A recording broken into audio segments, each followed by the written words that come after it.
बीड जिल्ह्यामध्ये आमचं असं गाव नाही. आमचं किट्याळगाव गाव आहे, मालगाव तालुका, बीड जिल्हा आहे. आम्ही आरक्षण घेतल्याशिवाय जाणार नाहीत. आम्ही नेम पाळणार आहेत, पण आम्ही तुम्ही आझाद मैदानाची जागा जाऊन बघा.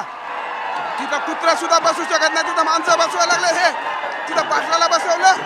तुम्ही हे गलत करतात. ऑपरेशन कुठे गेले? कुठे तुमचा म्युन्सिपालिटीचा कुठे गेले? ठाकरे सरकार म्हणाले मराठीच्या पाठीमागे कुठे गेले सगळे? हे नेते लोक कुठे गेले? जिथं कुत्रे बसत नाही तिथं मराठ्यांना बसवलं. कुत्र्याची त्याचं मराठ्यांकडे ह्यांची. आमचं म्हणणं एकच आहे की लवकरात लवकर सरकारने जरांगे आझाद मैदानाची परवानगी दिली. आज तिथं उभं राहायला जागा नाही, पावसाचे दिवस आहेत. सरकारने काहीतरी पर्यायी जागा आम्हाला जवळपास उपलब्ध करून द्यावी. प्रशासन लोकांची दिशाभूल करते, चुकीची माहिती सांगतात. ही लोक नवीन आहेत मुंबईमध्ये. मराठा समाज बाहेर गाव 500 किलोमीटरवरतून आलेला आहे. त्यांची दिशाभूल करते. मुंबई हे शहर त्यांच्यासाठी नौका आहे, त्यामुळे प्रशासन दुर्लक्ष करते लोकांना माहीत नसल्यामुळे. सरकारला निर्णय घ्या, सांगा ना लवकर. आम्ही कशाला मुंबईत थांबाव? आम्हाला घरदार सोडून आम्ही इथं आले ना सर.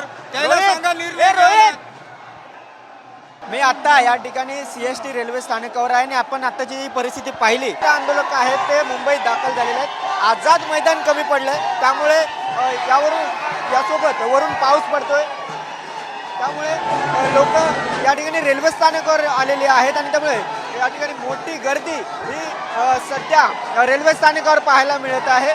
जोरदार घोषणाबाजी सध्या या रेल्वे स्थानकावर पाहायला मिळते. हलगीच्या तालावर या ठिकाणी ठेका धरत जरांगे पाटलांच्या नावाची घोषणा करत मराठा आरक्षणासाठी मराठा आंदोलक आक्रमक झालेले आपल्याला पाहायला मिळतात. हे सर्व मराठा आंदोलक वेगवेगळ्या भागातून जिल्ह्यातून या ठिकाणी आलेले आहेत. कुठून आलाय? आम्ही सांगली जत. किती दिवस राहणार आहे?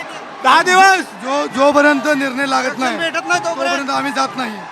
आज मैदानात गेला होता तुम्ही? हो, जाऊन आलो. चिखल आहे, चिखल आहे, काही व्यवस्था नाही. व्यवस्था केलेली नाही, सोय केलेली नाही.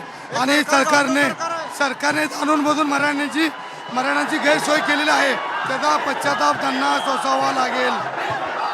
अजितदादा पवार आणि एकनाथ शिंदेनी ज्या फडणवीसला पाठिंबा दिला आहे त्याने मराठा समाजासाठी त्यांचा पाठिंबा काढून घेऊन आपल्या मराठा समाजासाठी त्यांनी हे सरकार पाडावं व मराठा समाजाला न्याय मिळवून द्यावा.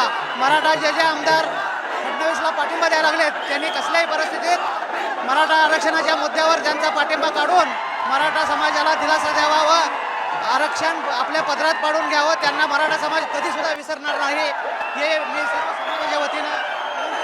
या ठिकाणी आपण जर संपूर्ण परिसर पाहिला रेल्वे स्थानकाचा, तर या ठिकाणी मराठा आंदोलक हे रेल्वे स्थानकापर्यंत पोहोचलेले आहेत.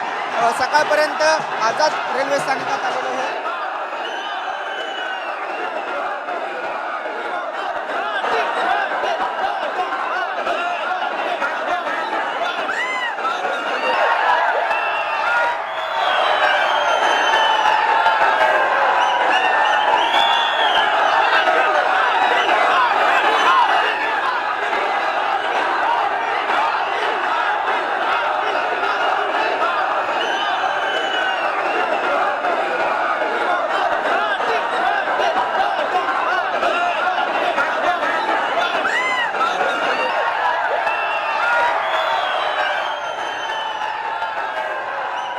तर आंदोलकांना CSMT स्थानकाबाहेर पडण्याचं आवाहन करण्यात आलेलं आहे. आंदोलकांची गर्दी आपल्याला रेल्वे स्थानक परिसरात बघायला मिळते आणि या आंदोलकांना CSMT स्थानकाबाहेर पडण्याचं आवाहन करण्यात आलेलं आहे. एक महत्त्वाची बातमी आपण पाहतोय, घरदार सोडून मुंबईत आलोय त्यामुळे लवकर निर्णय द्या, आम्ही परत देऊ असं आवाहन, अशी प्रतिक्रिया आंदोलनकर्त्यांनी दिलेली होती. आणि आता या आंदोलनकर्त्यांना गर्दीवर नियंत्रण आणण्यासाठी त्यांना बाहेर पडण्यासाठी आवाहन करण्यात आलंय.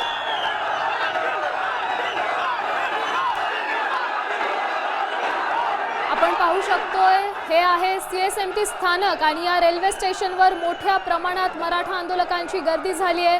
ही गर्दी सध्या आपण पाहतोय, ही ताजी दृश्य सध्या तुम्ही साम टीव्हीच्या माध्यमातून पाहू शकता.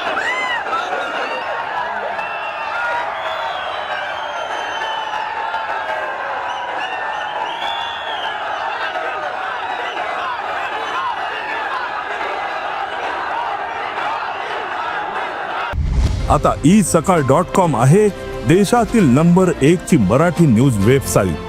प्रत्येक अपडेटसाठी isakal.com ला नक्की भेट द्या.